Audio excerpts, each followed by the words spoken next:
Acción, tu revista mensual de cine y series, con los mejores estrenos de cine, fichas y reportajes coleccionables, series de televisión y 4 pósters todos los meses.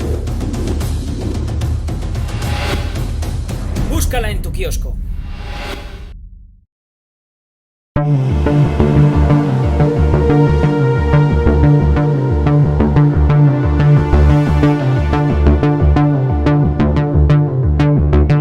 Muy buenas amigos y seguidores del canal de Acción Cine, pues un día más tenemos un nuevo vídeo a la carta y en este caso volvemos con nuestro amigo Fernando, que nos ha pedido esta película que tengo que revisar y que no sé dónde he dejado ahora mismo. Ya la veo. Pero como siempre, antes de empezar vamos a darle las gracias a Fernando, que es un habitual por estos lares en varias ocasiones. La primera, por supuesto, la más importante. Muchísimas gracias por haber elegido Acción Cine para encargarse de este vídeo. Ya sabéis que tenéis las instrucciones justo aquí abajo, en la descripción del vídeo. Estoy intentando evitar que se caiga todo. Vale, quieto ahí. Tenéis las instrucciones aquí abajo en la descripción del vídeo, con lo cual es muy sencillito, solo tenéis que seguirlas y allí os informan de todo lo que tenéis que hacer para que, como Fernando, tengáis vuestra videocrítica a la carta. Además, seguramente aparecerá un faldón o un banner por aquí en el vídeo que os recordará que ahí abajo tenéis la descripción, en la descripción tenéis las instrucciones para solicitar estos vídeos a la carta. En segundo lugar, y tan importante como el anterior, es darle las gracias a Fernando por haberme elegido a mí para hacer este vídeo. Nos encargamos de los vídeos varios redactores. Sé que hay un montonazo de lista de espera y os lo agradezco un montón más de lo que podéis imaginaros que confiéis en mí para hacer estos vídeos, igual que mis compañeros, cada uno de ellos. Así que muchísimas gracias por haberme elegido a mí, como tantas otras veces, Fernando, ya un habitual por aquí. Te lo agradezco de corazón, porque además me has hecho revisitar una película que me parece una maravilla y que en esta ocasión voy a hacer, bueno, tiene un pequeño truco, entre comillas. Como sabéis, siempre lo hemos dicho, hay una pequeña diferencia de percepción de las notas siempre, porque en la revista solo podemos dar enteros, pero aquí hemos incorporado los medios, con lo cual es una película que a mí me parece sobresaliente y que como tal la califiqué en la revista en su momento, porque me tocó a mí hacer la ficha y hacer la crítica web y la crítica de texto de la revista, pero no me parece redonda. Es una película sobresaliente, pero no es una obra maestra. Y aquí puedo explicar eso y puedo apostillarlo y puedo apuntalarlo con todo. Me parece una película sobresaliente, me sigue pareciendo una película sobresaliente, pero como con otras obras de su director, me pasa que hay algo que... Y creo que tiene que ver más o menos siempre con lo mismo, en mi caso, con el cine de su director, tiene que ver con lo mismo, con un tono a veces excesivamente pretencioso, en algún caso incluso pedante, que a veces, de nuevo, se toma con sentido del humor y otras veces es exagerado. Cuando se toma con sentido del humor, con cierto sentido del humor, creo que funciona mejor. Cuando se toma tan en serio, creo que peca a veces de ese tono casi cercano en tono, en espíritu, al cine, por ejemplo, de Michael Haneke, con esa exageración del drama, del sufrimiento humano, que a veces, todo esto es a veces, pero es que es verdad, lo aleja de la realidad, de una realidad que es mucho más ambigua, en líneas generales, que lo que él suele plantear. De hecho, a mí, su película más fresca, más directa, no mejor porque visualmente ha evolucionado muchísimo, para bien, pero la que más me ha impactado siempre fue su primera película, y a partir de ahí su cine ha tenido altibajos y ha mejorado mucho visualmente, pero no siempre ha acertado, para mi gusto. Incluso con películas brillantes, no todas me han llegado, las últimas sí, evidentemente, pero sí es verdad que en su inicio o en su arranque llegó un momento a partir de su tercera película en la que desconecté de su cine pensando, ¿me estás dando más de lo mismo? No me está interesando lo más mínimo porque estás reiterando temas, reiterando conceptos de una forma muy pretenciosa y con un particular desconocimiento de las emociones humanas para un drama humano que me dejaba descolocado. Estoy hablando de... Hoy vamos a hablar de El Renacido. Aquí la tenemos. Película de Iñárritu, Alejandro González Iñárritu. Película brillante, sigue pareciéndomelo.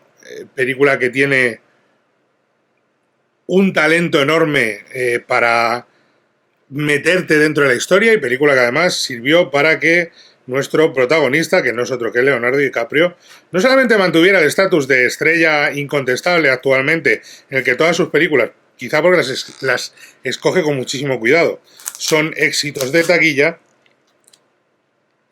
sino además por fin conseguir... Es que he visto un nombre que casi me ha dejado picueto, pero bueno. Conseguir el ansiado Oscar que llevaba tiempo buscando y que no se hacía con él. Y por fin, en esta película, que la tengo aquí en 4K, le pudimos ver alzarse con la estatuilla de Oscar al mejor actor protagonista, algo que llevaba tiempo buscando, que no había conseguido, y que mucha gente dijo, bueno, es que se le han dado por fin, por compensar. No, volviendo a ver la película, me parece una de las mejores interpretaciones de DiCaprio, de las más arriesgadas, de las más profundas, de las más sutiles. Creo, yo soy un firme defensor, y esto ya es cada uno gustos y pareceres, pero yo soy un firme defensor de que la interpretación, cuanto más sutil, cuanto más moderada, cuanto menos exagerada, menos recargada, menos abigarrada, mejor. Y en el caso de DiCaprio, en esta película, creo que está contenido al milímetro, creo que se maneja perfectamente entre el terror que sufre su personaje, el horror que sufre su personaje, y ese vacío existencial con el que se queda desde el principio. Creo que la película se mueve maravillosamente bien en una gama de ambigüedades muy, muy, muy interesante. Muy, muy, muy interesante. Creo que la película es enormemente ambigua, como en cierta medida pasó en la anterior, y el cine de Iñárritu no siempre es ambiguo. No siempre, a veces es mucho... De hecho, en sus primeros trabajos era mucho, o a mí me lo parece mucho menos ambiguo. Quiero decir, a mí en películas como 21 gramos o como Babel o como Beautiful, me parece mucho menos sutil y mucho menos ambiguo. Me parece que es una bola de demolición de una sola dirección. En Amores Perros ya es otra cosa, y por eso sigo diciendo que Amores Perros me parece su película menos impostada, más fresca, más natural, más directa, más sencilla y más humana quizás. Pero claro, visualmente ha evolucionado con los años una enorme barbaridad, y con el paso del tiempo se ha convertido en un director fascinante a todos los niveles, pero especialmente a un nivel visual en el que ofrece unos detalles de madurez y de impronta única visualmente que son increíbles.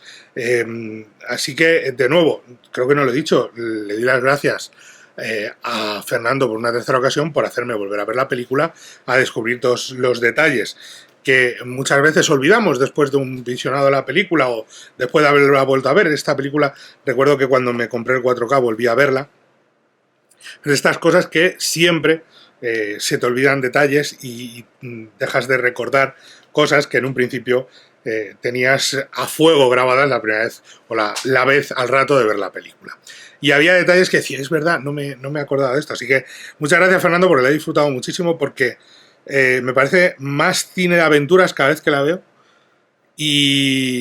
pero sigue pecando de tener esos detallitos a veces excesivamente pretenciosos y que son seña de identidad del director. Es Iñárritu en estado puro, y si no le gusta, pues ya saben lo que tienen que hacer, coger otra película de otro director. Pero creo que en parte ahí está la brillantez del mismo, el ir sin complejos a contar la película como él quiere contarla, y sin miedo, y además sabiendo que es una película que a quien le cuentes la historia para venderla, para hacerla, si no cuentas con una estrella como Leonardo DiCaprio, no te van a permitir rodar esta película. Lo cual, de nuevo, recalca lo importante que es que DiCaprio, que podría dedicarse a hacer otras cosas, se dedique únicamente a hacer las películas que él quiera hacer y a marcar muy claramente lo que quiere hacer. Quiero colaborar con Tarantino, y ahora otra vez con Tarantino, y ahora con Scorsese, y otra vez con Scorsese, y ahora quiero hacer esta con Iñárritu, y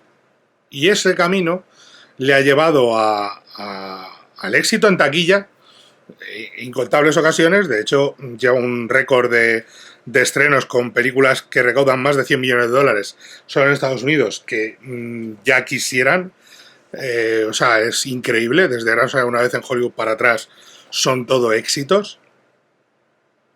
Creo que desde The Departed, creo que desde Infiltrados, son todas, o desde El Aviador, son todas películas de más de 100 millones de dólares en taquilla, todo lo que ha protagonizado Leonardo DiCaprio, incluyendo Django, aunque no sea protagonista, pero es secundario de lujo, incluyendo Eras una vez en Hollywood, por supuesto, incluyendo El Renacido, incluyendo Infiltrados, El Lobo de Wall Street, etcétera, etcétera, etcétera. Lo cual creo que señala muy claramente el peso que tiene como estrella el actor y lo bien que elige sus papeles, no solamente de cara a los premios, a las nominaciones que siempre tuvo y que aquí por fin le respondieron, sino también a los de cara a la taquilla, de cara a esta historia va a interesar al público, pero yo voy a estar involucrado en ella, y hay pocas estrellas que consigan eso, por no decir ninguna o casi ninguna hoy en día. Y el actor, en este caso, plantear esta historia a un estudio y que te den luz verde para hacerla. Oiga, mire, quiero hacer un relato basado en hechos reales sobre un explorador que tenía un hijo medio indio y que fue dado por muerto por un ataque de oso y tal, no sé qué. Yo entiendo que es en los tiempos que corren, aunque la película sea de 2015, no es sencillo convencer al público, a los estudios para que te den permiso. Dicho lo cual, después de todo esto, antes de meternos en lo magro de la historia, recordemos que estas críticas son con spoiler. Spoiler, spoiler, spoiler. Va a haber spoilers por todas partes. Yo imagino que Fernando, que la ha visto, no va a tener ningún problema y no va a necesitar que lo recordemos porque él ha visto la película y ha pedido esta crítica. Fernando está a salvo de todo esto. Los demás, si no habéis visto la película, vedla, está en DVD, en Blu-ray, en 4K. La podéis encontrar seguramente en alguna plataforma. No lo he mirado, se me ha olvidado mirar en qué plataforma estaba. La tenéis, vedla y luego seguimos con la discusión. De momento, por favor, ved la película antes de seguir viendo el vídeo, porque va a haber spoilers. Muchos spoilers, ¿vale? No va a ser cosa de poquito porque vamos a desgranar la historia, y aunque la historia esté basada en hechos reales, no siempre coincide lo que hay en un lugar con lo que hay en otro. La historia real difiere muchas veces de lo que encontramos en la historia de ficción. No vamos a decir irreal, pero sí de ficción porque tiene muchos elementos incorporados de uno a otro. De hecho, hay cambios hasta en los nombres de los personajes. La historia es la de Hugh Glass, que es un explorador, un cazador que tiene un hijo que es medio poní, de una madre india, de una madre indígena, de una madre nativa americana, y que él murió a manos del hombre blanco. La madre y el padre y el hijo trabajan para un grupo, una expedición de cazadores que han recolectado pieles y que van a llevarlas al fuerte para venderlas. Bueno, lo que ocurre es que son asaltados en el último momento esa expedición y tiene que huir primero en barco tras el asalto inicial y luego a través de las montañas, guiados por este hombre que es su guía también. No solamente es cazador, sino que es su guía y es el que realmente conoce el territorio. El problema es que a mitad de camino es atacado por un oso Un ataque brutal que le deja medio muerto y que todos creen que va a morir, pero aún así le dejan al cuidado al hijo y a un par de cazadores, entre ellos un tipo realmente despreciable, Tal Fitzgerald, maravillosamente interpretado por Tom Hardy, en uno de esos papeles que dice solamente puedo hacerlo Tom Hardy. Y el problema es que este tipo, que lo único que quiere es cobrar el dinero, que lo único que se ha quedado es por el dinero extra que le iban a pagar, lo que hace es darlo por muerto, matar a su hijo y con el otro pobre crío con el que le han dejado regresar al fuerte diciendo es que murió. Lo que pasa es que este hombre no muere. Este hombre ha visto cómo ha matado a su hijo y una fuerza interior enorme le hace no solamente sobrevivir a lo más terrible, sino arrastrándose por la nieve, por el frío invierno, por la dureza de los elementos, enfrentarse a todo para sobrevivir, para llegar y completar lo que realmente busca, que es la venganza del hombre que le arrebató lo único que tenía en esta vida, que es su hijo. Fijaos en la frase inicial de la película, en la voz en off que se oye, que dice lo de mientras te quede un poco de aliento, mientras sigas respirando, sigue adelante, hijo mío y tal, que es la voz de DiCaprio. Y que tiene mucho que ver, explica mucho de toda la película y del propio final de la película. Recuerden lo de los spoilers, por favor. El viaje del personaje se encuentra, se ve lastrado por lo que tiene que comer, por cómo sobrevivir, ese momento de comer carne cruda y vomitarla y tener que seguir comiendo, por la ayuda que encuentra en un indio por el camino que le dice aquello de si completas tu venganza sufrirás el mal de aquellos que persiguen la venganza. Le vemos ser perseguido de nuevo por los Arikara, por esta tribu de indios tan violenta que es la que inicia la batalla inicial y que está defendiendo su territorio a fin de cuentas. Le vemos ser perseguido por ellos, le vemos caer por un barranco montado a caballo, tener que dormir en las tripas del caballo, homenaje, plagio, homenaje a Star Wars, ¿es esto Hoth? ¿De qué estamos hablando? Y, por supuesto, luego, por fin, le vemos acabar con un grupo de cazadores para robarles el caballo debido a que están a punto de violar a una nativa americana y se enfrenta a ellos en parte y uno de ellos escapa y llega al fuerte avisando de que un hombre les ha atacado y que sobrevivió y así descubren que seguía vivo y por fin cuando llega al fuerte después de todo el viaje, de todas esas ensoñaciones, ese camino entre la vida y la muerte, porque hay muchos momentos en los que está entre la vida y la muerte, con un pie en cada mundo, viendo a su mujer, sintiendo, entendiendo el mundo de los indios mejor de lo que quizá lo había hecho antes, pero sobre todo con esa sensación de que está medio vivo, medio muerto, y es casi el renacido por eso.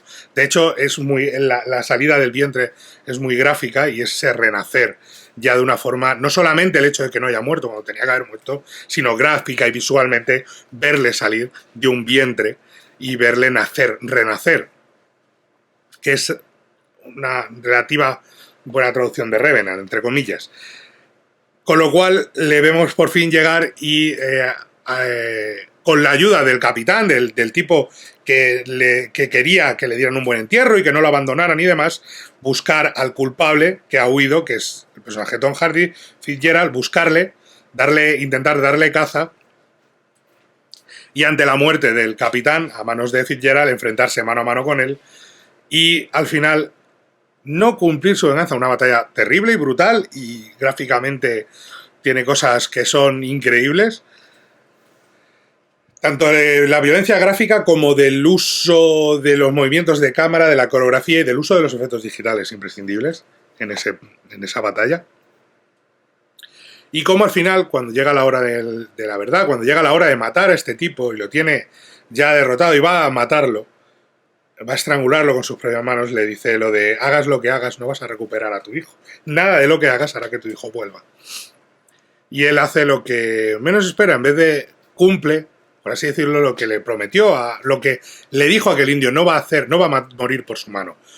Hace algo todavía más cruel, es tirarlo al río y que llegue a los otros nativos, a los que les han perseguido y que ellos sean los que acaben con él. Lo cual para este personaje es peor que la propia muerte en sí, porque estos personajes son los que le torturaron, los que le quitaron, le cortaron la cabellera. Escena también que él recuerda y que cuenta, el personaje de Tom Hardy cuando se quita el pañuelo y dice, mira, lo primero que no noté el dolor, no noté el tal, no, oía el raspado de la cuchilla contra mi cráneo, que no te suceda a ti tal, todo eso cuando lo cuenta y lo vemos, y cuando ves que va a acabar en manos de esta gente, dices, es peor todavía que cualquier tipo de castigo o de venganza que te pudieran hacer, es la muerte que mereces por ser el auténtico bastardo que eres, pero además es la muerte que mereces por, en cierta medida, por haberte convertido en el demonio. Y no hay mayor castigo que aquello que más temes. Lo decía, alguien le leí una vez, no me acuerdo quién era, que decía que esa muerte para él, y me sentí, no se olvidará nunca porque me sentí muy identificado, porque era, esa muerte para él es como si a un aracnofóbico lo metieran en una guarida llena de viudas negras. Y es verdad, yo soy aracnofóbico y es verdad. Es más allá de la muerte, el terror previo a la muerte. Es mayor castigo, es la venganza más terrible que podrían darle.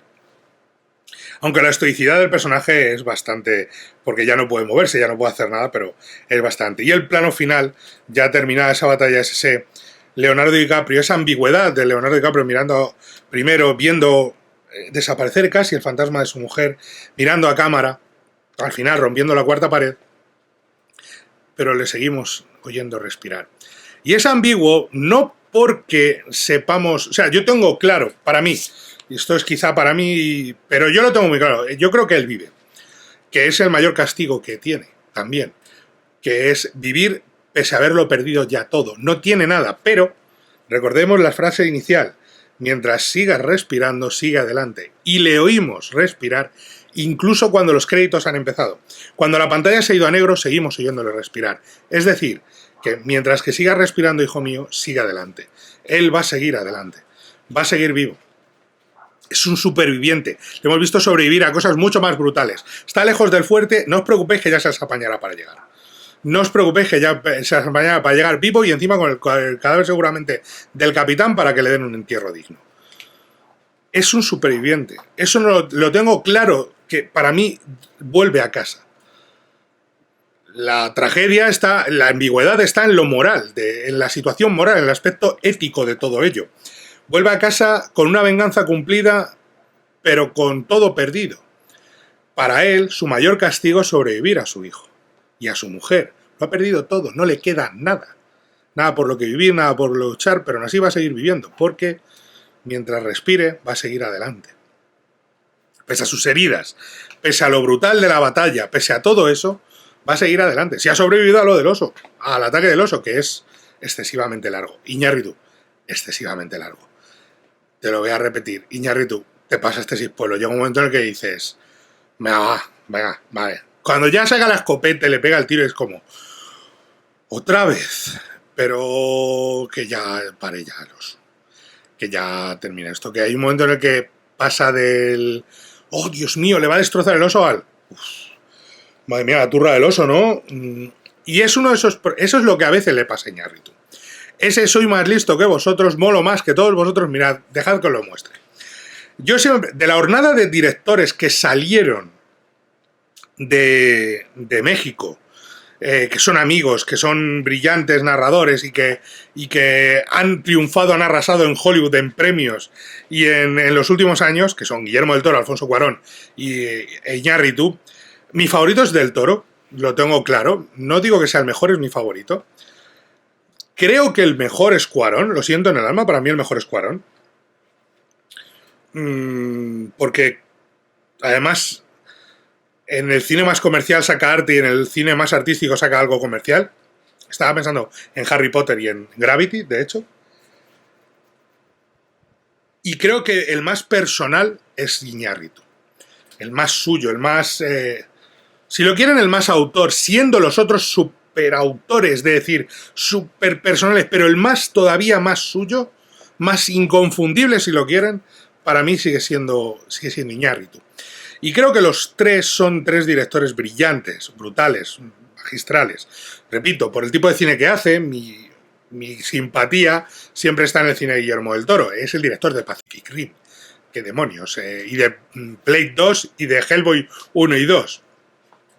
Y me gusta hasta La Cumbre Escarlata, que me parece una película divertidísima y además es el director de esa obra maestra que está ahí al lado de esa cosa naranja, que es El laberinto del fauno, que es una auténtica virguería en todos los sentidos, con lo cual para mí el corazoncito me tira por Del Toro, pero entiendo que el cine que hace Iñárritu es una salvajada a todos los niveles, visual, narrativo, guionista, como guionista que también es en esta...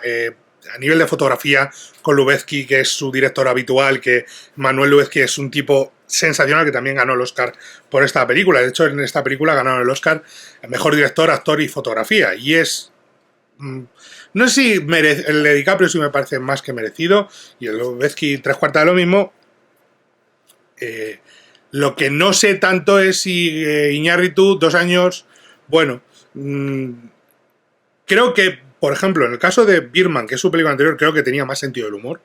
Por ejemplo, la escena con la crítica y demás. Pero creo que ambas comparten la ambigüedad. Creo que el final de Birdman y el final del Renacido comparten esa ambigüedad, no solamente de qué va a pasar ahora, de cómo dejar la historia cortada en el momento en el que, bueno, ¿y ahora qué?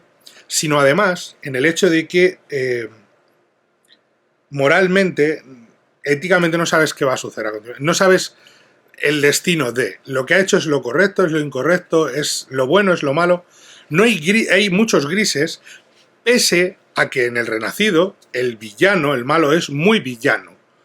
Y el bueno es muy bueno. Y no lo digo por el personaje de DiCaprio. Para mí el bueno, el personaje noble, honesto, decente, es el personaje del capitán, es el personaje de Domhnall Gleeson, que hace un papelón, por cierto. Igual que Will Poulter, que creo que muchas veces hablamos solo de Tom Hardy y de Leonardo DiCaprio, y creo que ellos dos están magníficos en la película, no solamente con su trabajo como actores y como intérpretes, evidentemente, en la historia, sino también dando contrapartida a personajes a un reparto que está enormemente liderado por DiCaprio y que está muy bien escoltado siempre por Tom Hardy, con lo cual el hecho de encontrarte a gente como Will Poulter, que es un actor al que siempre infravaloramos, quizá por la cara que tiene, a veces parece de comedia y tal, pero que tiene papeles muy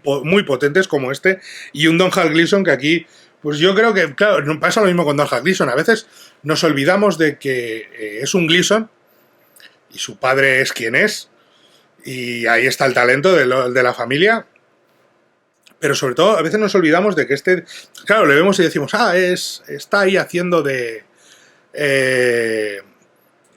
Peter Rabbit, qué gracioso en Peter Rabbit, pero hay que verle en esta película y en una cuestión de tiempo, por ejemplo, creo que es un tipo con mucho más recursos de lo que parece y con para mí, una forma de interpretar personajes muy diferencial. Heredero de su padre, pero con un carácter. Su padre es más tosco y mejor, también no lo vamos a engañar, pero claro, su padre también tiene una carrera distinta. Hay que ver el paso del tiempo cómo le golpea a este chico, pero ese personaje que es el bien, en contraposición con el otro que es el mal, la inquina, la mediocridad, la villanía, el hijoputismo, si quieren decirlo así, no tiene más misterio. Creo que esa confrontación, mientras que el personaje de DiCaprio es la venganza. Es el muerto que ha regresado, el que resucita entre los muertos para clamar venganza. Visualmente, como decía, la evolución de Iñárritu a lo largo de los años es maravillosa, pero en esta película, en Birdman ya lo hace, ese plano secuencia, esa me refiero con esa pretenciosidad de voy a contar este plano secuencia continuo que no importa en Birdman, en realidad, pero aquí utiliza muchos planos secuencia, muchísimos, y utiliza una fotografía que a veces está... Cuidado que fotografiar en la nieve es complicadísimo, para que no te quede demasiado sobreexpuesto y quemado, pero da una sensación de sueño, no de sueño, de vigilia. Es una situación que está a caballo entre el mundo de los muertos y el de los vivos. Es una situación que está en mitad de ninguna parte y que está en mitad de todas las partes. Es una imagen, sobre todo cuando va DiCaprio, que está entre la vida y la muerte. Recuerden la imagen de los bisontes siendo atacados por los lobos. Y luego la imagen de DiCaprio siendo perseguido por los indios montando a caballo. Recuerden esa fotografía, esa percepción, esos planos secuencia, que son complicadísimos, súper trucados, con efectos digitales, rodados en sets y luego rodados mezclados con imagen real. Todo eso que es dificilísimo, piensen en cómo lo hacen, cómo lo mezclan para mantener la cámara. Siempre en la pelea final, por ejemplo. La pelea final a mí me maravilla un detalle, es no solamente lo de cortar los dedos, luego clavar en la mano, las heridas, tal. Todo eso se truca por efectos digitales, pero cuando tira a Tom Hardy al río, ¿dónde han rodado eso? ¿Es un set? ¿O es en la naturaleza y han metido a Tom Hardy en 17 trajes de neopreno para que no muera congelado? Es que, ojo, es que no es tan fácil todo como lo vemos en la película, y a mí me maravilla todo ese aspecto técnico. Yo lo pienso siempre como mi lado de productor y digo, ostras, qué complejo, qué difícil, y cómo decirle a un director, en realidad no necesitas hacer eso. Porque como me enseñaron a mí, y la mejor enseñanza que puede enseñar a un productor, si un director te pide un elefante, un mal productor no le consigue el elefante ni le consigue nada. Un buen productor consigue un elefante. El mejor de los productores convence al director de que no necesita un elefante. Y hay que ponerse a veces delante del director y explicarle, no, hombre, eso no hace falta. Y aquí lo consiguen y logran que pase por totalmente real, así que me fascina ese final rodado así. Me fascina el uso de esos planos secuencia, que le da una continuidad enorme a la historia, como si fuéramos permanentemente observadores y partícipes de la historia. El plano secuencia permite movilidad, continuidad, narrativa fluida. Es complicadísimo de rodar en plano secuencia, pero permite todo eso. No da... claro, pero también puede lastrar el ritmo. Puede hacer que el ritmo se resienta al no haber cambio de plano, que le dé una mayor vivacidad al relato, un mayor ritmo. El plano secuencia da movimiento. Y salvo que sea, hombre, estamos hablando de los planos secuencia de esta película. Si es un plano estático de 5 minutos, una persona mirando a cámara, pues no hay mucho que rascar ahí. Que puede ser el final de esta película, por ejemplo. Y fíjense en el uso que hace siempre de un gran angular tirando a ojo de pez. Siempre esto es... normalmente los objetivos de una cámara pues tienen distintas distancias focales. Cuando la distancia focal es menor, son gran angulares. Cuando es muy, muy pequeña, son ojos de pez, como mirar por la mirilla de una puerta. Esa forma ovalada. Como esta cámara, en algunos vídeos, cuando no lo retocábamos para que parezca plano. Esta cámara hace efecto ojo de pez, o hacía efecto ojo de pez, curvándolo atrás, haciendo que la distancia focal sea menor. Eso ayuda para dar, primero, profundidad de campo. Da mucha profundidad de campo y es, por ejemplo, si yo pongo la cámara muy cerca, no me va a permitir que se me siga viendo dentro del plano pese a que tener la cámara muy cerca. Eso es lo que hace básicamente un gran angular. Aumenta la profundidad de campo. El teleobjetivo, al contrario, disminuye la profundidad de campo. Hace que los objetos parezcan más juntos entre sí, pero te permite rodar a mayor distancia. Te permite ver objetos que están en la distancia, atraerlos hacia ti. Es lo de las fotos a veces que parece que está todo apelotonado y en realidad porque está tomada con un teleobjetivo desde gran distancia. Pues básicamente eso. El gran angular lo que hace es dar mayor profundidad de campo y hacer que haya una distorsión visual. Por eso tiene ese aspecto casi curvo, pero te da una sensación a veces de plano de 360 grados, como si pudieras girar al entorno y verlo todo lo que está sucediendo dentro de la propia película. Creo que eso está muy bien utilizado, creo que le da una sensación, de nuevo, más onírica todavía, más irreal o más surrealista, y creo que le aporta un toque muy, muy, muy, muy, muy potente a la narración. Lo que digo, y lo que mantengo, y lo que dije en su momento, y lo sigo diciendo ahora, es que creo que a veces, creo que es una película que se le va la mano a la duración, y creo que a veces Iñárritu peca de pretencioso, incluso un poquito pedante. Peca de colocarse y decir, voy a enseñarte, voy a reinventar el cine. La escena del oso es demasiado larga.